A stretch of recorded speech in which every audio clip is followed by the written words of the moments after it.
Hey guys, this is Sonu Ahlawat लेकर आ चुका हूं आपके लिए जबरदस्त गवर्नमेंट जॉब अपडेट जो कि डायरेक्टली निकल के आ रहा है SSC MTS and havildar in CBIC recruitment 2021 की तरफ से। फ्रेंड्स, हर साल की तरह एसएससी ने एमटीएस मतलब मल्टीटास्किंग स्टाफ की पोस्ट के ऊपर वैकेंसी निकाल दी है। उसी के साथ साथ जो हमारा सीबीआईसी डिपार्टमेंट है मतलब central board of indirect taxes and customs और साथ ही CBN central bureau of narcotics के अंदर हवलदार की पोस्ट के ऊपर जबरदस्त वैकेंसी निकाल दी है। देखिए फ्रेंड्स, इस बार काफी जबरदस्त वैकेंसी है, काफी यूनिक वैकेंसी है। ऑल इंडिया की ये वैकेंसी रहने वाली है, मेल और फीमेल दोनों ही कैटेगरी कैंडिडेट के लिए एकदम बेस्ट वैकेंसी है। तो आगे इस वीडियो में आपको इस वैकेंसी के रिगार्डिंग कंप्लीट डिटेल्स प्रोवाइड करूंगा। यहां पर हम पोस्ट और वैकेंसीज के बारे में बात करेंगे, एमटीएस और हवलदार की पोस्ट के बारे में बात करेंगे, एलिजिबिलिटी क्राइटेरिया के बारे में बात करेंगे, एज लिमिट क्या मांगा हुआ है, एजुकेशन क्वालिफिकेशन क्या है एमटीएस और हवलदार की पोस्ट के ऊपर, साथ ही कंप्लीट सिलेक्शन प्रोसीजर आपको डिटेल से समझाऊंगा एमटीएस की पोस्ट के ऊपर भी और हवलदार की पोस्ट के ऊपर भी। साथ ही friends, exam pattern, exam syllabus के बारे में बात करेंगे। हवलदार की पोस्ट के लिए जो पीईटी और पीएसटी मांगा हुआ है वो भी आपको डिटेल से समझाऊंगा। साथ ही सिलेक्शन होने के बाद आपको इनिशियल इनहेड सैलरी क्या मिलने वाली है एमटीएस और हवलदार की पोस्ट के ऊपर ये भी आपको बताऊंगा। फॉर्म किस तरीके से आपको अप्लाई करना है वो भी डाउट आपका क्लियर करूंगा। जॉब लोकेशन आपकी क्या रहने वाली है, एग्जाम सेंटर्स आपके क्या रहेंगे, जॉब प्रोफाइल क्या रहेगी एमटीएस की पोस्ट के ऊपर या फिर हवलदार की पोस्ट के ऊपर, ये भी डाउट आपका क्लियर करने वाला हूं। तो वीडियो बड़ा इंटरेस्टिंग रहने वाला है। अगर आप इस वैकेंसी को लेकर इंटरेस्टेड है तो वीडियो को आखिर तक जरूर देखिए। तो चलिए फ्रेंड, ज्यादा टाइम वेस्ट नहीं करते, फटाफट वीडियो को शुरू कर लेते हैं। बट उससे पहले हमेशा की तरह आपको याद दिलाना चाहूंगा, अगर आपने वे टू सक्सेस की जनरल अवेयरनेस की दोनों बुक अभी तक परचेज नहीं किया, फटाफट परचेज करके प्रिपरेशन शुरू कर दीजिए, लिंक डिस्क्रिप्शन बॉक्स में। और इन दोनों बुक का इंग्लिश एडिशन भी अवेलेबल है, लिंक चेकआउट कर लीजिएगा। तो फटाफट ऑर्डर प्लेस कर दीजिए, कहीं बुक शॉर्ट ना हो जाए। तो चलिए फ्रेंड्स, फाइनली बात करते हैं भाई अपनी वैकेंसी के बारे में। देखिए फ्रेंड्स, एसएससी एमटीएस के बारे में तो आप जानते हो, हर साल वैकेंसी निकलती है। इसके ऑफिशियल नोटिफिकेशन में एसएससी एमटीएस की कितनी वैकेंसी है ये अभी रिवील नहीं किया हुआ है, लेकिन जब एग्जाम हो जाएगा उसके बाद वैकेंसीज की डिटेल आ जाएगी तो आपको मैं इंफॉर्म कर दूंगा। लेकिन जो हवलदार की पोस्ट निकली हुई है उसकी वैकेंसीज यहां पर प्रॉपर अनाउंस कर रखी है। जो हवलदार की पोस्ट है उसके ऊपर टोटल 3603 वैकेंसीज रखी हुई है, जो कि अपने आप में काफी ठीक ठाक वैकेंसीज रखी हुई है। देखिए फ्रेंड्स, एमटीएस की पोस्ट और हवलदार की पोस्ट दोनों ही एसएससी के थ्रू कंबाइंड वैकेंसीज निकाली गई है। अगर आप दोनों ही पोस्ट के लिए फॉर्म अप्लाई करना चाहते हो तो आपको अलग अलग फॉर्म अप्लाई करने की जरूरत नहीं है, आपको केवल एक ही एसएससी एमटीएस का फॉर्म अप्लाई करना होगा। उसमें आपको पोस्ट प्रेफरेंस भरने का मौका मिलता है कि आप हवलदार की पोस्ट को कौन सी प्रेफरेंस देना चाहते हो या फिर आप एमटीएस की पोस्ट को प्रेफरेंस देना चाहते हो। और ये आप अच्छे से जानते हैं, जो एसएससी एमटीएस की वैकेंसी निकलती है वो स्टेट वाइज निकलती है, क्योंकि जो सेंट्रल गवर्नमेंट लेवल के बड़े बड़े डिपार्टमेंट्स की ब्रांचेस है ऑल ओवर इंडिया के अंदर, डिफरेंट स्टेट्स के अंदर, आपके पास चॉइस होती है, आप अपने अकॉर्डिंग भी अपनी जॉब लोकेशन सिलेक्ट कर सकते हो। यानी कि फॉर्म अप्लाई करते टाइम आपके पास प्रेफरेंस होगी कि आप किस स्टेट के अंदर, किस बड़े शहर के अंदर एमटीएस की पोस्ट को फर्स्ट प्रेफरेंस देना चाहते हो या फिर हवलदार की पोस्ट को प्रेफरेंस देना चाहते हो। तो जब आप फॉर्म अप्लाई करोगे सभी चीजें वहां पर आपको देख के समझ आ जाएगी। और फ्रेंड्स, जैसे कि मैंने आपको बताया, जो हवलदार की पोस्ट निकली हुई है ये हमारा सीबीआईसी डिपार्टमेंट के अंदर निकली है, मतलब central board of indirect taxes and customs, जो कि डिपार्टमेंट ऑफ रेवेन्यू और मिनिस्ट्री ऑफ फाइनेंस के अंडर आता है। और फ्रेंड्स, सीबीआईसी के ऑल ओवर इंडिया के अंदर डिफरेंट स्टेट्स में टोटल 91 ब्रांचेस है। और जो हमारा जीएसटी हो गया, कस्टम एक्साइज सर्विसेज हो गया या फिर नारकोटिक्स हो गया, इन सभी डिपार्टमेंट्स को रेगुलेट करता है हमारा सीबीआईसी। सीबीआईसी इंडिया का one of the oldest organisation या फिर एजेंसी आप कह सकते हैं। तो फ्रेंड्स, ये एक सेंट्रल गवर्नमेंट की बहुत ही बड़ी एजेंसी है। तो फ्रेंड्स, अगर आपके हवलदार की पोस्ट को लेकर अभी भी डाउट्स बन रहे हैं तो मैं नेक्स्ट वीडियो स्पेशली हवलदार की पोस्ट के रिगार्डिंग ही लेकर आ जाऊंगा, तो आप नेक्स्ट वीडियो का भी वेट जरूर करिएगा। तो भाई बात कर लेते हैं इंपॉर्टेंट डेट्स के बारे में। जो इसके ऑनलाइन फॉर्म स्टार्ट हो चुके हैं वो 22 मार्च 2022 से हो चुके हैं।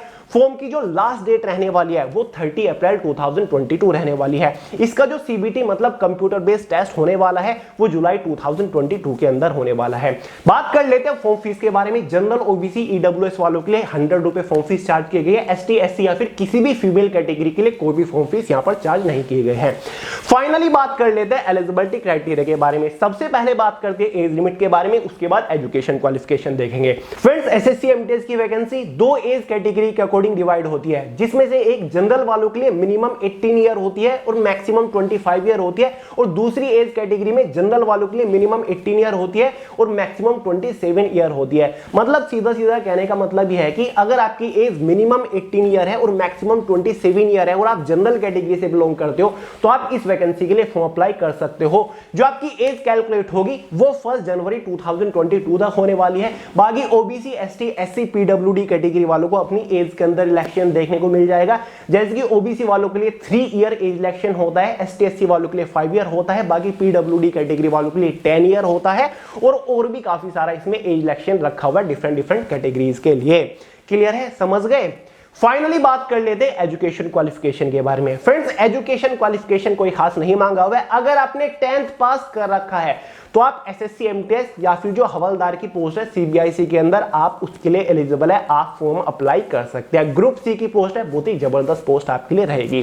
फाइनली बात कर लेते हैं सिलेक्शन प्रोसीजर के बारे में, यानी कि जब आप इस वैकेंसी के लिए फॉर्म अप्लाई कर दोगे तो फाइनल सिलेक्शन लेने तक आपको किस किस स्टेज से होकर गुजरना पड़ेगा। देखिए फ्रेंड्स, एसएससी एमटीएस की जो पोस्ट है उसके लिए 2 ही मेजर स्टेजेस रखी हुई है, जिसमें आपका एक एग्जाम होने वाला है कंप्यूटर बेस्ड, और सेकंड आपका इसमें एक डिस्क्रिप्टिव पेपर होगा 50 मार्क्स का, जो कि केवल क्वालिफाइंग नेचर होगा। लेकिन जो आपकी एसएससी हवलदार सीबीआईसी की पोस्ट है वो आपका 3 डिफरेंट मेजर स्टेजेस के ऊपर टिका हुआ है, जिसमें से एक आपका एग्जाम होगा, सीबीटी सेम होगा एमटीएस के जैसा ही, साथ ही आपका एक डिस्क्रिप्टिव पेपर होगा, और साथ ही आपका पीएसटी फिजिकल स्टैंडर्ड टेस्ट और फिजिकल इफिशिएंसी टेस्ट होने वाला है। सबसे पहले बात कर लेते हैं फर्स्ट स्टेज में, जिसका में आपका ऑनलाइन एग्जाम होने वाला है, कंप्यूटर बेस्ड एग्जाम होगा 100 मार्क्स का। यह आपका एग्जाम सेम ही होने वाला है, चाहे एमटीएस की पोस्ट हो या फिर आपकी हवलदार की पोस्ट हो। एग्जाम आपका टोटल 4 सेक्शंस के अंदर डिवाइड किया हुआ है। फर्स्ट सेक्शन में आपका जनरल इंग्लिश से क्वेश्चन आएंगे, टोटल 25 क्वेश्चन आएंगे। एक क्वेश्चन के लिए 1 मार्क आपको यहां पर मिलता है, इसलिए 25 मार्क्स का ये सेक्शन हो जाता है। सेकंड सेक्शन आपका जनरल इंटेलिजेंस एंड रीजनिंग रहेगा, इससे भी 25 क्वेश्चन 25 मार्क्स के अंदर ही। थर्ड सेक्शन आपका न्यूमेरिकल एप्टीट्यूड रहेगा, इससे भी 25 क्वेश्चन 25 मार्क्स के अंदर ही।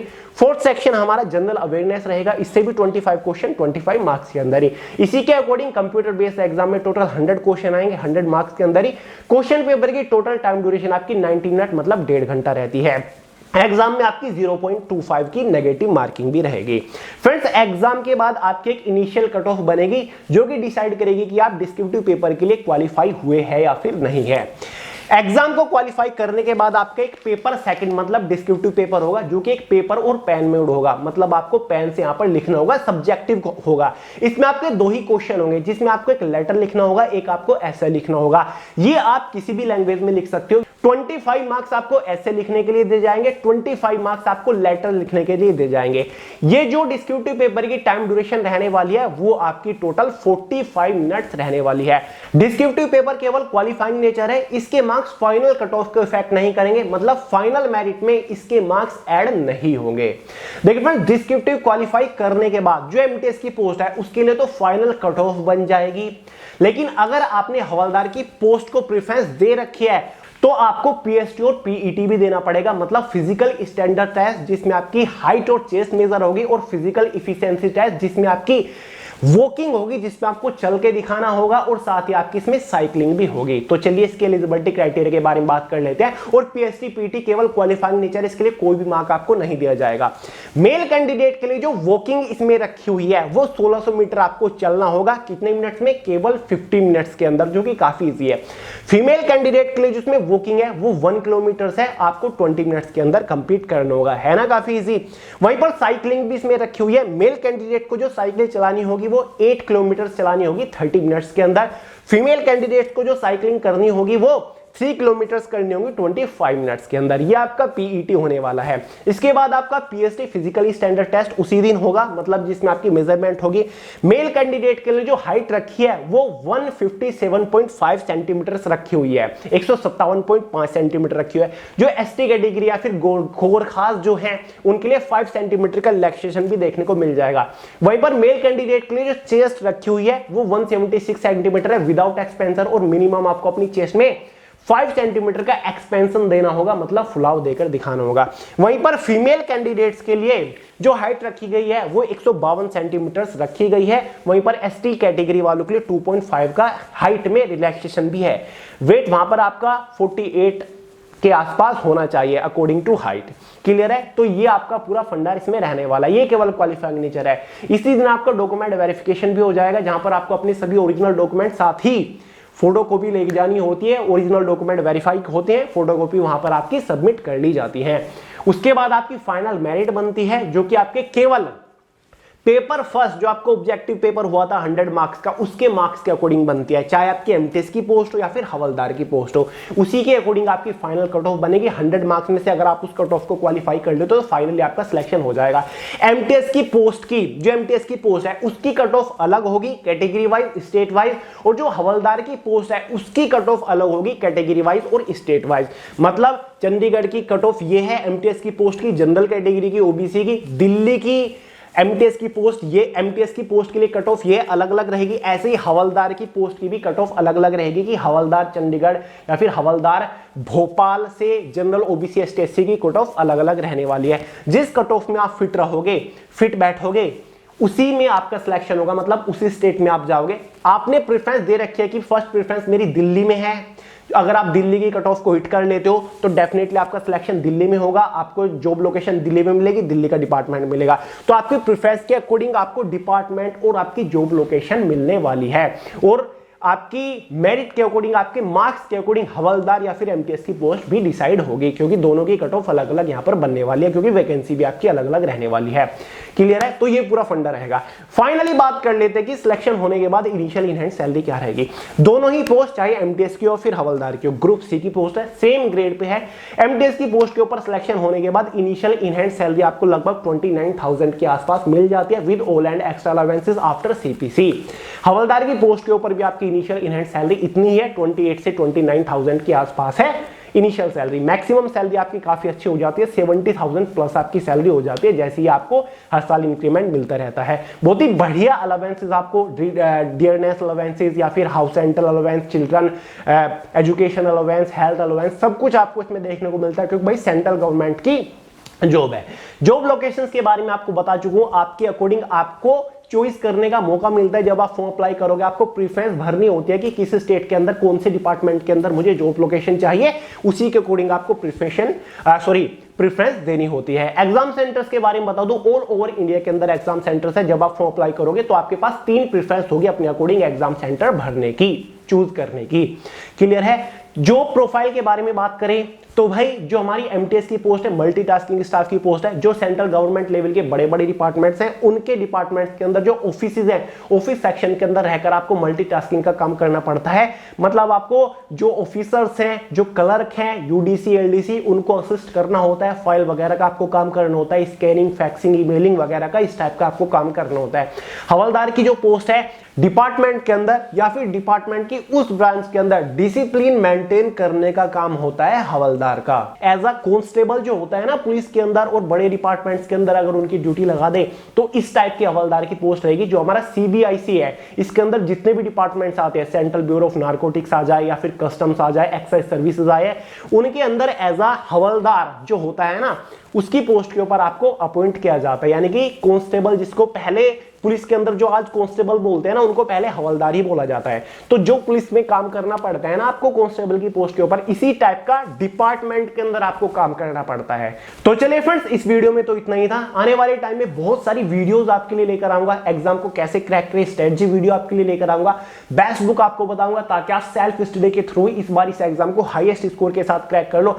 टॉप स्कोरिंग टॉपिक्स आपको बताऊंगा जो कि एग्जाम में हाईएस्ट स्कोर करने में आपकी हेल्प करेगी। जो प्रोफाइल के ऊपर अगर आप बोलो तो एक डिटेल अलग ही वीडियो लेकर आ जाऊंगा कि काम क्या क्या काम आपको करना पड़ेगा, किस किस डिपार्टमेंट के अंदर, एमटीएस की पोस्ट के ऊपर या फिर हवलदार की पोस्ट के ऊपर। और बहुत सारी वीडियोस आपके लिए लेकर आऊंगा, मैराथन वीडियो लेकर आऊंगा, इंपॉर्टेंट क्वेश्चंस की वीडियो लेकर आऊंगा। बस चैनल के ऊपर बने रहिए, इस बार आपका सिलेक्शन पक्का है।